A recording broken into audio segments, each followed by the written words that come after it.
Imagine a garden, illuminated by a warm golden glow, a paradise known as Eden, where all is harmonious, until the harmony is shattered. Lo, a serpent glides into view, its eyes shimmering with a depth that speaks of more than mere instinct. It has been said that it is the deceiver, the one who led humanity astray into despair. But what if that's merely a part of the tale? What if this serpent was not merely a sly creature, but Lucifer himself, a fallen angel with a dark design intricately interlaced into the very essence of our origins? Envision a creature so cunning, so deeply connected to Eve, that its whispers were not merely temptations, but a captivating allure. What if the autumn was not merely about a forbidden fruit, but rather a forbidden act, both spiritual and physical, forever tainting the bloodline of humanity? In the sacred narratives of old, there are murmurs of a deep-seated conflict between the offspring of the serpent and that of Eve, suggesting a lineage of defiance that weaves through Cain and stretches across the ages, reaching even to the fearsome Nephilim. And what of Lilith, the enigmatic first wife of Adam, companion to the dark spirits? Could she be the one to unlock the mysteries of this intricate narrative? This is not the familiar tale you might recall from your childhood lessons. Gather round, for this tale unfolds with a sacred closeness, a clash of dark desires, and a struggle that resonates through the ages. Are you intrigued? Let's dive deeper. Come, let us wander into the Garden of Eden, a place where the air sings with harmony, and every leaf glistens with pure, unblemished grace. It is a wondrous realm, a sacred ground where the tale of humankind unfolds. Yet, amidst this perfect tableau, a shadow stirs, a serpent slithering quietly through the trees.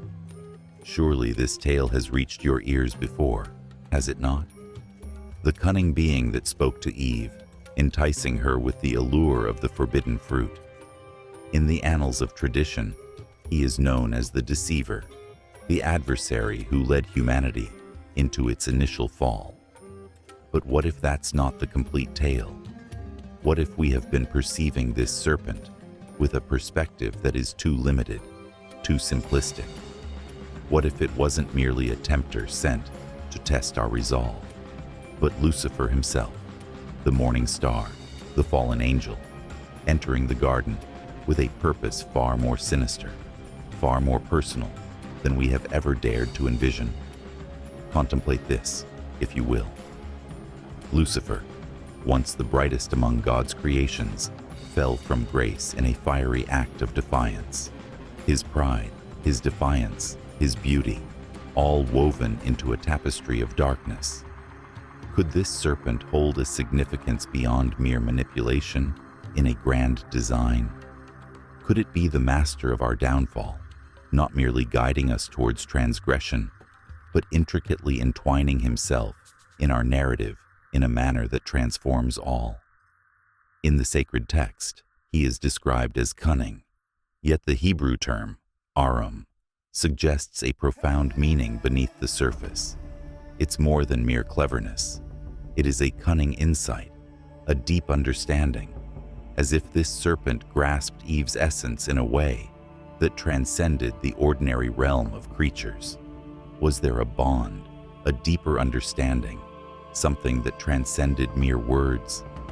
Imagine the moment.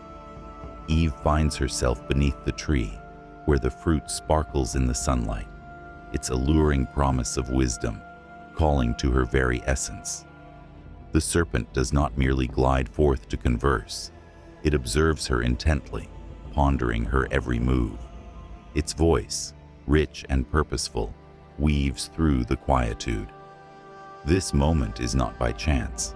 It carries a sense of purpose, a design behind it. What if the serpent, shrouded in shimmering scales, was not merely enticing her to stray from the path of obedience? What if his role was deeper, more intrusive, a betrayal not merely of the divine, but of all humankind.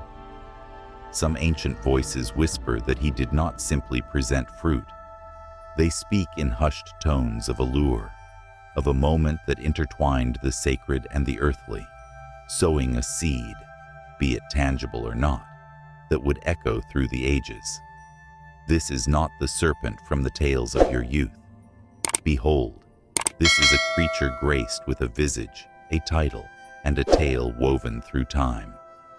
Lucifer, the bearer of light who became a weaver of shadows, entered Eden not merely as an observer, but as a central figure in a tale that would transform us all. Let us pause and reflect in this sacred space for a while. Let us ponder. Who was this serpent, truly? And what was its true desire from Eve, from all of us?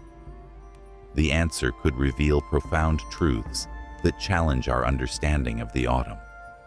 Are you prepared to view it through a new lens? Let us take a moment to linger in the Garden of Eden, standing at the threshold of that pivotal meeting. Lo, the serpent lies in wait, coiled and vigilant, its gaze unwavering upon Eve. It has been said that it is clever, a term that flows effortlessly from the lips, conjuring an image of a wily, elusive being. Ah, but there lies a deeper truth, does it not? The Hebrew word inscribed in the ancient scroll is not merely cunning. It is arum, a term imbued with significance, richness, a keen edge that pierces through the superficial. This tale does not revolve around a cunning fox besting a simple hen. No, this is something deeper, something that resonates with the essence of humanity. It is a wisdom, a keen, discerning insight that understands the depths of a heart, how to guide it, how to draw it near. And behold, this transforms the very essence of this moment. Picture the serpent winding around Eve, its voice soft and alluring, every word carefully crafted. This is not merely a creature driven by instinct alone. It is a presence that knows her heart, her thirst for knowledge, her deep desires, and even the subtle shadows of uncertainty she may not fully acknowledge. Arum evokes a spirit that weaves together thoughts, creating bonds rather than mere illusions. It gazes deep within her, beyond the surface of innocence, into the hidden realms where questions quietly stir. Could this serpent, whom we might refer to as Lucifer, have been more than just a mere wanderer in the Garden of Eden? Could it have known her in a manner that rendered its words captivating, its presence enchanting? There exists a closeness in such cleverness, a personal nuance that stirs curiosity. What truly transpired between them beneath that tree? Imagine Eve in that moment, the fruit laden in the branches above her, the atmosphere brimming with potential. The serpent does not issue commands or utter menacing sounds. It whispers, gently, with purpose, like a companion who understands your heart's hidden truths. Did the Almighty truly speak? It inquires, sowing a seed of uncertainty with meticulous care. That is not mere animal instinct. It is a mind engaged in thoughtful contemplation, one that has observed her closely, one that has foreseen her every response.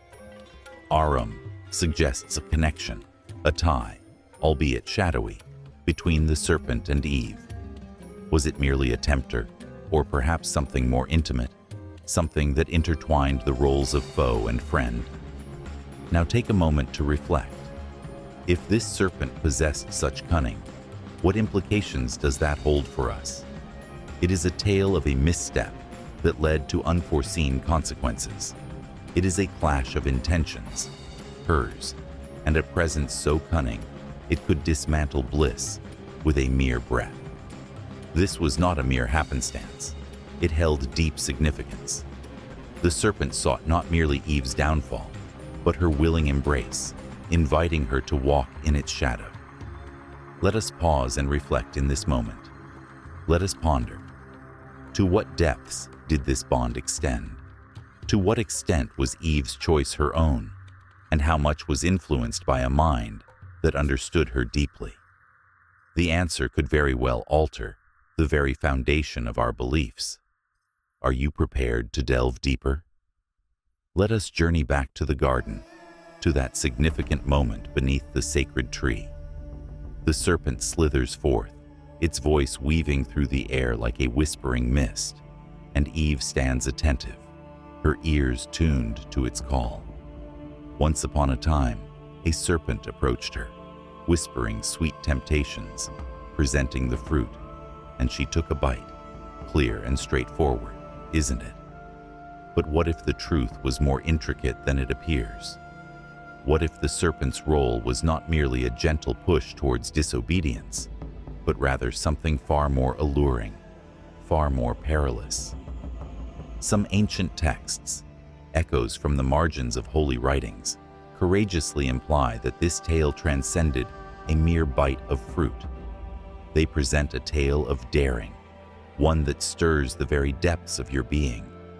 The serpent beguiled her, not merely through words, but through an act, an intimacy that transcended boundaries, intertwining the sacred and the corporeal into a moment that shattered the very fabric of existence.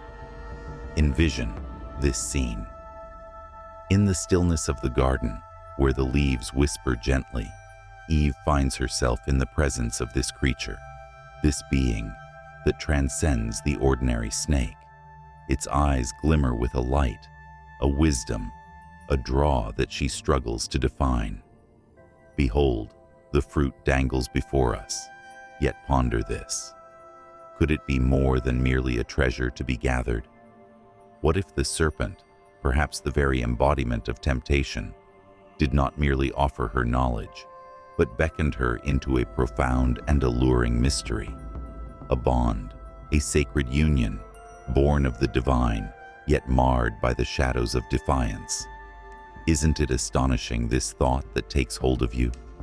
Indeed, the fall was not merely a decision, but a yielding to a profound force, one that etched its significance not only upon her spirit, but upon the very fabric of humanity. Consider the deeper meanings that lie beneath. Should this seduction have taken place, it was no mere fleeting deception. It was a purposeful act, deeply personal, a transgression against the divine order established by the Creator. The serpent sought not merely to lead Eve into disobedience against God. It yearned for her to embrace its essence, to dwell within its shadow and propagate its sway throughout the ages. Some believe this act sowed a seed, perhaps not merely a figure of speech, but a genuine spark that would resonate through the ages. Ah, the fruit served as a symbol, indeed. Yet ponder this. Could it be that the true transgression lay in that forbidden intimacy? In that fleeting moment, where the lines separating the human from the angelic, the mortal from the eternal, intertwined into a reality beyond comprehension. Now picture Eve in the aftermath of that pivotal moment, transformed, enlightened, bearing a burden she could not entirely comprehend. Lo, the garden bears a weight, a heaviness that stirs the soul. The serpent glides into the shadows, its mission accomplished, yet its essence remains within her heart. This is not the polished, neat narrative we have spun for ourselves. It's a tapestry of chaos, stirring the soul, brimming with inquiries. Did the one who fell, shrouded in a guise of scales, lead her into a dance of rebellion that transcended mere speech? Did this closeness give rise to the fall in ways we have yet to ponder? Let us pause and reflect on that for a moment. Let us ponder. What truly unfolded beneath that tree? The reality we face may be more untamed, shadowy, and deeply human than we have ever dared to envision. Are you prepared to reflect deeply on everything? Let us pause and reflect on the echoes of Eden, where the remnants of that original transgression linger in the atmosphere. In the midst of the garden, the serpent whispered, and Eve took the fateful bite. Then, the voice of the Almighty resounded, delivering a promise intertwined with a curse, reverberating through the corridors of time. In the heart of Genesis 3:15, a profound declaration emerges. A fierce and enduring conflict shall arise between the offspring of the serpent and that of Eve.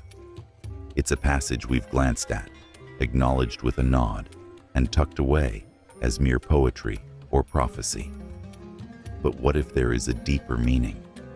What if those words are not merely a metaphor, but a guiding map, a haunting suggestion of something real, something that flows through our veins and echoes through the ages? Whispers from the past, bold and untamed, hint that this seed transcends mere thought. It is said that a bloodline exists, one that emerges from the serpent's shadow, perhaps linked to Cain himself. This lineage signifies the beginning of a rebellion, a struggle that intertwines both the physical and the spiritual realms. Imagine the moment unfolding before you. Eve, now exiled, bears the burden of her decision. Lo, the serpent has made its presence known, and the words of the Almighty echo in her heart. A deep-seated enmity shall arise between your seed and his. What is the significance of that? Could it be that the serpent's influence didn't simply fade into the shadows, but instead found a place to dwell within her very being? Some murmur that Cain, her firstborn, was not merely Adam's son, but rather a child marked by that fateful encounter, a progeny of the serpent itself. Neither a possession nor a curse in the common understanding, but rather a legacy to be cherished. A lineage began with rebellion, marked by the desires of a once glorious being who sought to intertwine with humanity. Consider this deeply. Cain's tale is one of sharp edges and deep wounds, a fratricide, a restless soul bearing the mark of the divine. What if that mark was not merely a source of shame, but rather a symbol of something profound, something passed down through generations? If the serpent's seed holds truth, then Cain transforms into a figure of profound significance beyond mere warning. He stands as the origin of a lineage, a wave of rebellion coursing through the blood, engaging in a struggle that transcends the spirit, manifesting in the flesh. In a timeless tale, the forces of good and evil engage in a profound struggle, woven into the very essence of our being, a battle as ancient as humanity itself. Now take a moment to reflect. This is not a neatly packaged lesson in theology. It's a tale that seizes your attention and compels you to delve deeper.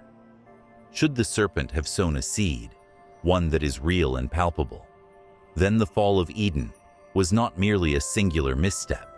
It was a fracture, a division that gave rise to two journeys, one seeking the brilliance of light, the other bound to the shadows of darkness. Could it be that Cain is the offspring of the serpent? It's a notion that stirs the spirit, ignites passion, and challenges the mind. Could this be the source of our perpetual struggle, the clash between our intended purpose and the reality of our existence? Let us grapple with it. Let us ponder. What if the conflict began with bloodshed? The answer could transform our understanding in profound ways. Are you prepared to embark on that journey? Come, let us journey into the tale of Cain, the firstborn of Eve, a name steeped in both sorrow and enigma. Behind us, the garden rests, its gates firmly closed, while humanity forges ahead, navigating the trials of a fractured world. Behold, Cain arises, born of Adam, offspring of Eve, yet there is an air about him that seems distinct, is there not? His hands are stained with the blood of Abel, his feet walk upon a land cursed, and a divine mark sets him apart as untouchable. For ages, he has been viewed as the one who strayed, the one who took a life, the one cast aside. But what if there lies a deeper story within Cain, beyond just a moment of fury? What if he bore a weight far greater, a legacy not merely from his forebears, but from that ancient serpent in the garden? What if Cain was the harbinger of a darker essence, the initial thread in a lineage of defiance that extended far beyond his solitary journey? Picture Eve, tenderly holding her firstborn, blissfully unaware of the tempest that stirs within his very being. In the garden, the serpent's whisper lingered, a shadow of temptation, and behold, Cain approaches, born of the earth and touched by a deeper mystery.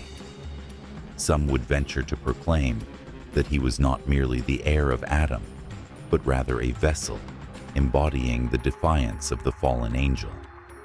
Not possessed, not cursed in the common understanding, but born with a spark, a nature that reflected Lucifer's own pride, his ambition, his steadfast refusal to submit.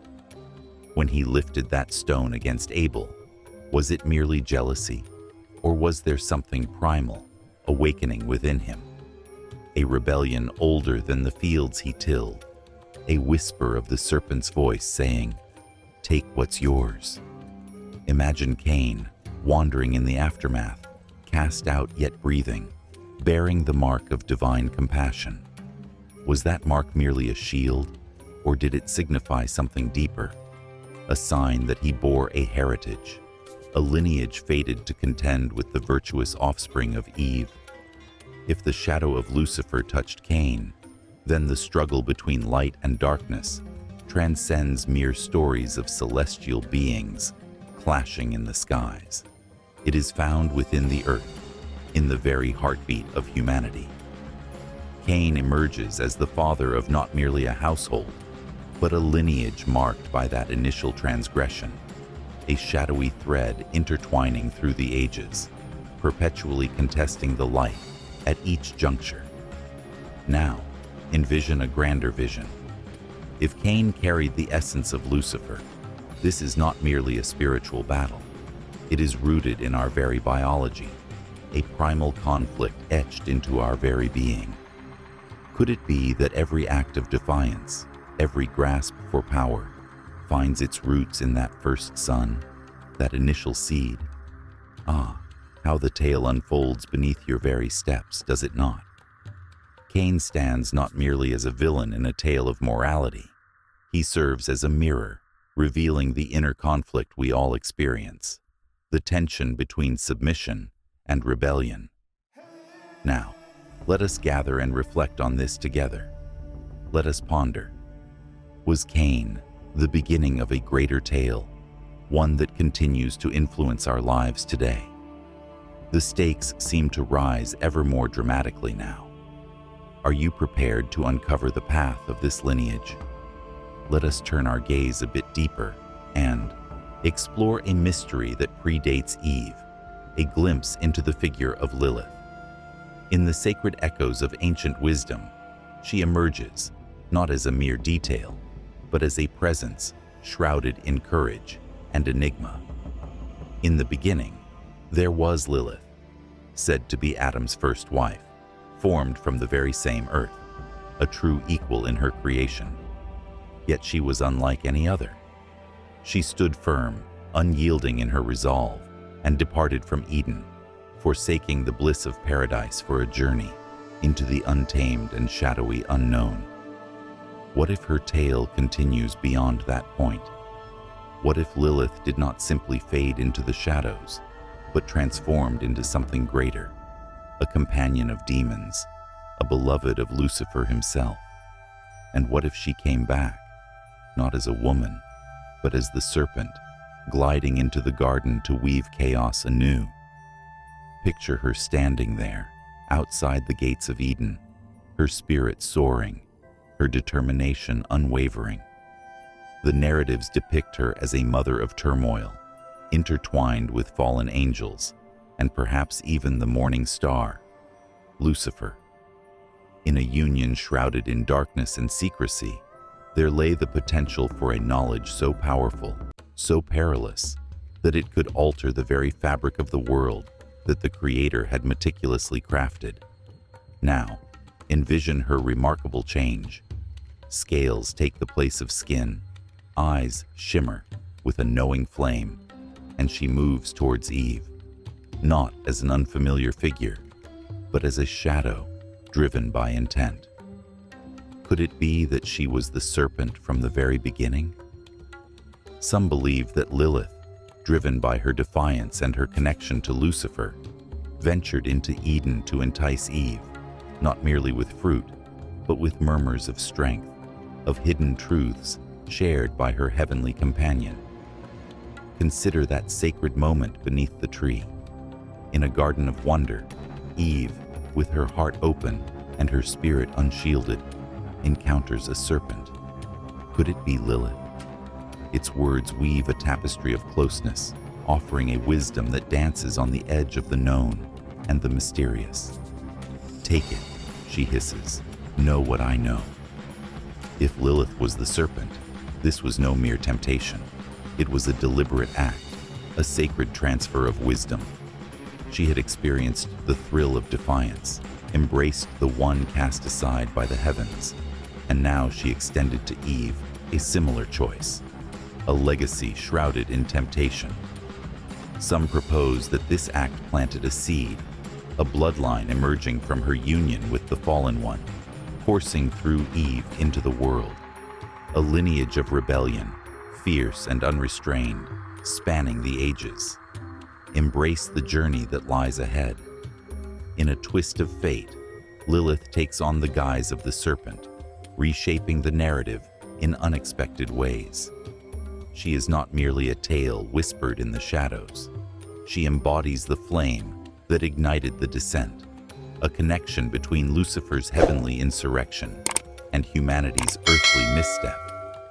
Could her knowledge, her blood, her will have flowed through Cain and others, weaving a lineage that stood against the divine order established by God? It is a story that lingers, that calls forth. Could she be the serpent's true visage, intertwining her tale with our own? Let us pursue that narrative. Let us ponder. What treasures did Lilith carry back to Eden, and what remnants did she leave within us? Are you prepared to uncover her hidden truth? Let us journey forth from Eden, beyond the garden's gates, into a realm burdened by the presence of something extraordinary and immense, the Nephilim. These are not mere figures in an ancient narrative. They are titans, forged from a bond that reverberates through the skies. In the ancient tales, we learn of the Watchers, those fallen angels who descended from the heavens, their eyes ablaze with longing for the daughters of men. From these forbidden unions arose the Nephilim, mighty and formidable, a lineage that intertwined the realms of the divine and the human. But what if this was not merely a chance uprising? What if Lucifer, the ancient serpent, was not merely an observer, but rather the driving force behind it all, weaving these giants into the tapestry of the seed he sowed long ago in Eden? Imagine the moment. In the dawn of creation, the earth, fresh and tender from its fall, welcomes these angels, once radiant beings, now wanderers in a new realm, who tread upon its surface. With wings clipped and hearts full of defiance, they choose wives, creating unions that were never intended by the Creator. From these unions, the Nephilim emerge, their shadows casting a vast reach over the earth, their might a challenge to the boundaries of humanity. It is said that Lucifer took the lead in this endeavor, for he was not satisfied merely with tempting Eve. His ambition was to transform humanity at its very core. Could the seed of the serpent, that ancient enmity foretold in Genesis, have manifested its fullest form in these fearsome progeny? Contemplate with greater depth. If the adversary's influence was at play here, the Nephilim are not merely a passing mention. They are a powerful climax. In the garden, the serpent approached Eve, weaving a tale of temptation that may have given rise to a bloodline through Cain. Now, through these fallen angels, that lineage unfolds into a reality, both tangible and fearsome. In the pages of Enoch, there are whispers of their downfall, imparting secret knowledge, shedding blood, and challenging the divine design of the universe. Were they the final manifestation of Lucifer's defiance, a vivid embodiment of the struggle between heavenly purpose and infernal desire? The age-old conflict foretold in the garden between the serpent's offspring and Eve's manifests here, treading heavily upon the ground with mighty steps. Now, envision the consequences that follow. Behold, the Nephilim stand tall above mankind, their presence a deep scar upon the tapestry of creation. Some perceive them as evidence of the Dark One's influence, tracing back to that pivotal moment in the garden when the first boundaries were crossed. The seed of the serpent was not merely a whisper or a lineage flowing through Cain. It blossomed into a formidable force that dared to confront God himself, until the great floods arrived to cleanse the earth of its presence. Yet, even in those moments, the whispers remain. The epic clash of light and shadow, of the celestial and the infernal, weaves its way through this tale, connecting the paradise of Eden to these formidable giants, and further still. Pause for a moment and sense the gravity of the situation. The Nephilim serve not merely as an unusual diversion, they reflect the serpent's intricate and enduring strategy. Lucifer's influence may be evident in their lives, linking the fall of Eden to a fierce battle that unfolded both on earth and in the spiritual realm. So, let us ponder. Were these giants the ultimate goal of the serpent? Are you prepared to follow that path from the garden to their very essence? As I ponder this tale, weaving together the elements of Eden, Lucifer, and the serpent's offspring, I feel a sense of unease, yet I am undeniably drawn in. It's not merely the thought of a sly serpent or a once glorious angel that occupies my thoughts. It is the notion that the fall of humanity may transcend mere folly, suggesting instead a profound clash of celestial and infernal powers woven into the fabric of our existence. I ponder the tales of Cain, the enigmatic Lilith, and the mighty Nephilim. Once mere legends, now they loom like echoes from ages past. What resonates deeply within me is the profound sense of intimacy this evokes. In this narrative, we find not merely a story of long-ago defiance, but a reflection of the eternal battles that reside within each of us. Light and darkness, decision and its aftermath. What can we learn from this? This journey transcends the mere act of rewriting Genesis. It's a journey of exploring the truths we hold dear, inviting us to ponder and reflect. The serpent, cunning in its ways, whispers of a lineage marred, while the resonances of divine unions beckon us to ponder the intricate tapestry of history, belief, and self that lies beyond the surface of our understanding. Within that intricate tapestry lies strength, as we come to understand that the struggle between light and darkness may not solely exist beyond us, but also within our very souls. And thus, we find ourselves at a crossroads. What shall be our next step on this journey? Come, let us embark on this journey of wonder together. Delve into these timeless writings, the Book of Enoch, the murmurs of Lilith, the sacred verses of Genesis. Question the tales passed down through generations. Inquire deeply. What wisdom do we possess regarding the beginnings of our existence? Share the tale over a warm cup in serene pauses with those who have ears to hear. Let us uncover the truths together. For in this narrative, we learn that the pursuit of understanding, even amidst the darkness, is what truly defines our humanity. Will you embark on that journey?